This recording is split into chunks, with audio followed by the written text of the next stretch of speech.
అందుల మహిళా టీ20 ప్రపంచ కప్ గెలిచిన జట్టు సభ్యులు దీపిక కరుణకుమారి ఇళ్లకు ఉప ముఖ్యమంత్రి పవన్ కళ్యాణ్ గృహోపకరణాలు పంపించారు.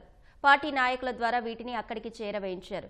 సత్యసాయి జిల్లా తంబలహట్టి తండాలో దీపిక కుటుంబానికి, అల్లూరి సీతారామరాజు జిల్లా వంట్ల మామిడిలో కరుణకుమారి కుటుంబానికి వంట సామాగ్రి, TV, table fan, mixer grinder, కుర్చీలు, చాపలు, స్టీల్ ప్లేట్లు, ప్రెషర్ కుక్కర్లు, ఎల్ఈడీ బల్బులు, ఇస్త్రీపెట్టె, పాత్రలు, దుప్పట్లు, దిండులు, కుటుంబం మొత్తానికి కొత్త వస్త్రాలు శనివారం సాయంత్రానికి వాళ్ల ఇంటికి పంపించారు. Hindupuram urban development authority chairman TC Varun, Janasena నాయకుడు పొదిలి బాబురావు తదితరులు తంబలహట్టి తండాకు వెళ్లి ఈ వస్తు సామాగ్రిని దీపిక కుటుంబానికి అందించారు.